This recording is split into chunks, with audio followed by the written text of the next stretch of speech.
코로나19를 하루라도 빨리 종식시키는 민생시장이어야 합니다.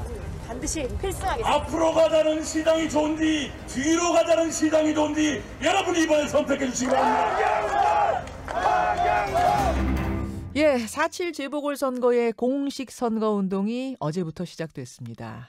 이번 선거 1년 임기의 시장을 뽑는 거다 이렇게 생각하면 오산입니다. 내년 대선을 앞두고 전초전 성격이 강하죠. 그래서 각 당이 지금 사활을 건 총력전에 나선 건데요. 오늘 1부에서는 민주당 박영선 캠프의 분위기 들어보겠습니다. 노웅래 공동선대위원장 연결이 되어 있습니다. 노웅래 선대위원장님 안녕하세요. 예, 노웅래 의원입니다. 안녕하세요. 예, 어제 공식 선거운동 첫날 예. 캠프 분들뿐만 아니라 온 지도부가 총출동해서 현장 뛰어다니시더라고요. 예, 그렇습니다. 예, 분위기가 어떻든가요? 첫날 이제 선거운동이 시작됐는데요. 그 여론조사에서 20% 가까운 격차가 나서 선거운동원들도 그렇고 지지자들도 그렇고 많이 위축된 게 사실이죠. 근데 막상 그 거리로 나가서 인사를 다녀보니까 좀 잘하라는 또 반응도 좀 나타나고요. 예. 좀 손을 들어서 또 표시하는 분들도 있고. 네. 그래서 여론조사 결과와는 상당히 차이가 있다. 해볼만 하다 하는 자신감도 좀 생겨났고요. 솔직히 LH 부동산 투기에 국민들 실망하고 코로나19에 지친 국민들 지금 많이 화가 나 있는 건 사실 아닙니까? 예. 그래서 바닥 분위기가 좋지 않은 건 분명한 사실인 거고요. 근데 지금 실패한 전 시장이냐, 잘 준비된 새로운 시장이냐라는 걸 잘 부각시킨다 그런다면 예. 해볼만 하다, 승산이 있다라고 저희는 보고 판을 뒤집을 수 있다고 봅니다. 판을 뒤집을 수 있겠구나라는 걸 공식 선거운동 첫날 현장에서 느끼셨다 그 말씀이에요. 예. 여론조사 지표는 지금 말씀하신 것처럼 사실 차이가 좀 커요. 예. 지표만으로 봤을 때는 뒤집기에 12일은 너무 촉박하지 않아? 이제 이런 생각을 할 법도 한데 예. 여론조사에 안 잡히는 어떤 샤이 진보라고 하나요? 이 숨어있는 예. 층이 있다고 보시는 거예요? 그러게요. 사이즈 뭐가 저희는 좀 그 우리 여론조사 발표 내용과 다르게 좀 있다고 보는 거고요. 실제로도 보궐선거 특성상 여론조사의 적중도가 떨어지는 것도 사실 아닙니까? 투표장으로 많이들 안 가시니까 다른 선거에 비해서. 그렇죠. 그리고 다가올 선거 투표일 다가올수록 양 지지자 간의 결집이 하기 때문에 예. 차이는 당연히 줄어들 거고요. 결국에는 오차 범위 내에서 아마 당락이 좌우되지 않을까 이렇게 보는 거고요. 예. 그 2010년에 우리 시장 선거 때도 그렇지 않습니까? 한명숙 후보, 오세훈 후보 맞대결할 때 오세훈 후보가 18% 이상 차이 난다고 낙승한다고 그랬던 거죠. 근데 실제 뚜껑 열어보니까 0.6% 차이밖에 안 난 거 아닙니까? 예.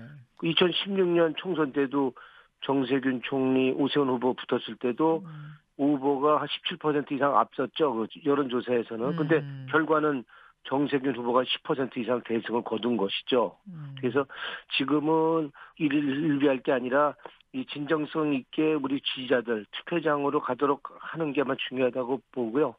하지만 우리가 인정할 건 인정해야 될 거라고 봅니다. 야권 후보가 단일화돼서 중도 세력이 합류를 해서 네. 야권 지지 세력이 일부 확장된 거. 예. 이거는 저희가 광고해서는 안 될 거라고 봅니다. 알겠습니다. 12일 동안 어떤 변수라면 뭐가 가능하다고 보세요? 일단은 거짓말했던 부분이 사실로 드러날 수 있는 부분이 있을 거고요. 내곡동 확실하게. 땅 관련해서 뭔가가 나올 수 있다. 증인이 나타날 수도 있고 또 직접적인 증거가 나타날 수 있고요. 그렇게 한다면 본인이 얘기한 대로 사퇴하고 정계 은퇴까지 한다고 그랬지 않았습니까? 예. 그러니까 그런 것도 나타나지 말라는 법은 없는 거니까 좀 선거는 끝까지 지켜봐야 된다. 끝까지 길고 짧은 건 대봐야 된다 이렇게 좀 봅니다. 알겠습니다. 근데 이렇게 당 전체가 사활을 걸고 뛰고 있는 중에 조금 논란이 됐던 일도 있어요. 뭐냐면 예.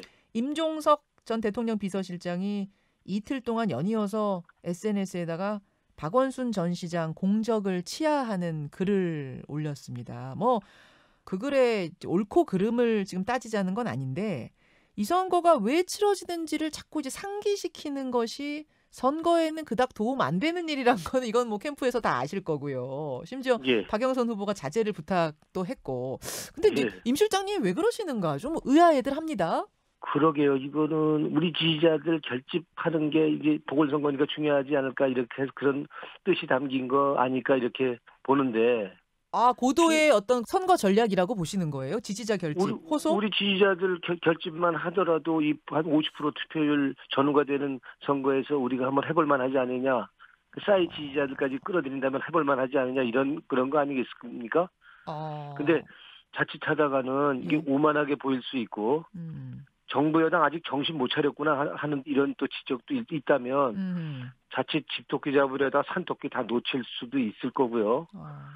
피해자가 고통을 호소하고 있는 상황인데 예. 박원준 전 시장 추켜 세운다면 이건 일종의 좀 가혹행위처럼 보일 수 있는 거죠. 그래서 아무리 박원순 시장이 잘한 부분이 있죠. 훌륭히 시정 잘한 부분 우리 누구도 부인하기는 어려울 텐데 공은 공이고 또 과는 과인 거죠. 그래서 과도 있는 대로 인정해야 네. 공도 평가를 받는 그런 면에 있어서는 좀 아쉬운 면이 있다고 보는 거고요.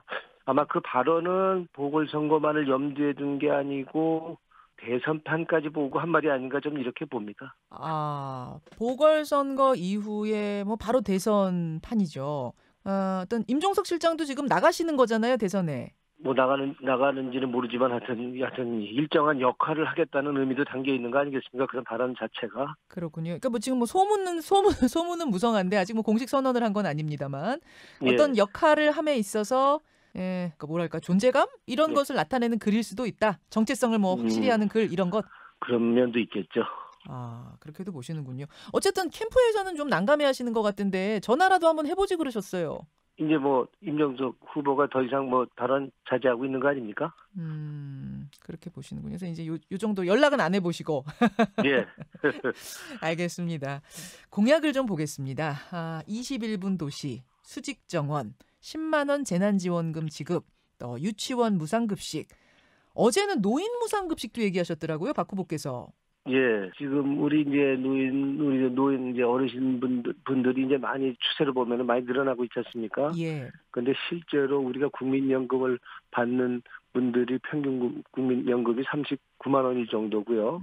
우리가 노인연금을 준다고 그래도 그거 갖고 기본적인 생활이 안 돼서 사실상 정말 밥 걱정하고 사는 분들도 있는 거고요. 예. 이제 그런 면에서 어떤 그분들의 기본적인 의식, 책임지겠다는 의미에서 그 노인복지 차원에서 공약을 발표한 거를 그렇게 알고 있습니다. 근데 뭐 학교 무상급식이 학교에서 공부하다가 이제 급식 먹으면 되는 거고 유치원도 원에서 공부하다가 먹으면 되는 건데 노인분들은 어떤 식으로 이게 무상급식이라는 게 가능한가 구체적으로는 좀 안 그려지더라고요.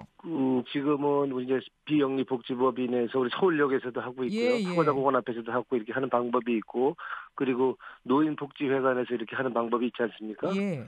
그러니까 이제 그런 방법을 넘어서 어떤 구체적인 방안을 만들어내야 되겠죠. 지금 학교 무상급식, 유치원 무상급식은 아이가 잘 사는 집 아이든 못 사는 집 아이든 일률적으로 주고 있는 건데 노인 예. 무상급식도 그런 식으로 지금 구상하고 계시는 거예요? 일단 노인복지도 그렇게 한다 그런다면 대상을 가려서 할 거는 아니라고 봅니다. 그것도 대상은 차별 없이 그렇게 예. 아마 기본적인 원칙을 갖고 추진해야 된다고 보고요.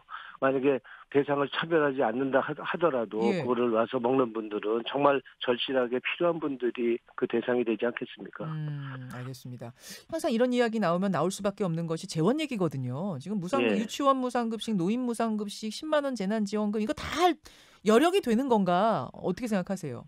그러게 이제 기본적으로 이제 먹는 문제 그리고 이제 이제 우리가 살아야 되는 발 뻗고 자야 될 공간 이런 거는 기본권에 해당되는 국민들의 권리이기 때문에 그런 부분에 있어서는 예산이 좀 필요하다 그런다면 그거 각출해서 해줘야 된다. 그게 주거복지 차원에서 노인복지 차원에서라도 네. 좀 필요하다 이렇게 좀 공감합니다. 우선순위를 그쪽에 둬야 된다고 보시는 거군요. 예. 알겠습니다. 노웅래 최고위원, 노웅래 공동선대위원장. 지금 당의 중진이 오셨으니까 제가 요 질문도 하나 끝으로 좀 드리겠습니다. 이 재보선 이후 상황에 대한 궁금증인데요. 사실은 당에서 이렇게까지 뭐 양당이 다 이렇게 열심히 뛰는 거는 이게 대선까지 영향을 주니까 그런 거죠. 이 선거는 분명히 그냥 1년 남은 시장 후보 선거죠. 행정가 뽑는 선거죠. 그렇죠. 근데 이제 이 선거 자체가 지금 거의 대선판과 연결되는 예. 그런 선거로 지금 이제 인식을 해서 거의 전국 선거처럼 지금 양당이 지금 준비를 하고 있고 지금 뛰고 있는 거죠. 당으로서 가장 긍정적인 시나리오와 가장 우려스러운 시나리오, 당으로서 막아야 하는 시나리오, 이게 나눠본다면 어떻게 좀 그림이 그려지세요? 뭐 당연히 지금 저희가 2대 0으로 이긴다면 좋겠지만 적어도 대선까지 염두에 둔다고 한다면 한 1대1 정도로 그 결과가 나온다고 그런다면 그래도 선전했다. 어려운 지금 상황에서 예. 우리 정부의 지지도도 떨어지고 있는 상황에서 그리고 여러 가지 현안이 있는 상황에서는 뭐 그런 정도면 선전했다 이렇게 볼 수 있는데 만약에 두 군도 다 졌다 이런다면은 정부 여당 차원에서는 체질 개선을 포함한 대대적인 쇄신의 노력이 필요한 거 아닙니까? 이제 국민 화나게 하는 일 이제 재점검해서 당이 새롭게 출발한다는 그런 차원에서 초심에서 다시 출발하는 자세로 가야 된다. 이제 그런 준비까지도 생각을 이제 그건 뭐 만에 하나겠지만 예. 최악의 경우겠지만 그런 것까지 만약에 그렇게 그런 최악의 상황이 온다 그런다면 그거는 책임질 사람 책임지고 각오를 해야 되겠죠. 예. 근데 뭐 그 가정에서 우리 질 걸 가정에서 아유, 우리가 그건 싸울 수 없는 아닙니다만. 거고요. 예. 그래서 그거는 이제 선거 끝나고 나서 우리가 판단해야 될 문제인데요. 지금은 우리가 불리하다고 지금 대체적으로 여론조사도 그렇고 하지만 네. 선거 결과라는 건 하여튼 끝까지 길고 짧은 건 대봐야 되니까 예. 하여튼 또 실제로 저희들이 조직력으로서는 또 훨씬 더 앞선 게 사실인 거고요. 그래서 아까 싸이 진보도 있다 이렇게 아까 우리 진성준 의원이 얘기한 것처럼 샤이 진보. 뭐 아주 불가능한 건 아니다 저는 이렇게 봅니다. 그리고 시대착오적이고 대한 세력이라고 국민이 인정하지 않는 국민의 힘인데 우리가 한번 해볼 만하다 이렇게 생각합니다. 알겠습니다. 여기까지 오늘 말씀 듣죠. 끝까지 열심히 뛰어주십시오. 고맙습니다. 고맙습니다. 예, 박영선 캠프의 공동선대위원장 노홍래 위원장이었습니다. 김현정의 뉴스쇼는 청취자 여러분의 참여로 이루어집니다. 트위터, 페이스북, 레인보우 게시판, 그리고 단문 50원, 장문 100원의 유료 문자 샵 1212, 우물정 1212 통해 참여하실 수 있습니다. 김현정의 뉴스쇼, 여러분과 함께 만듭니다.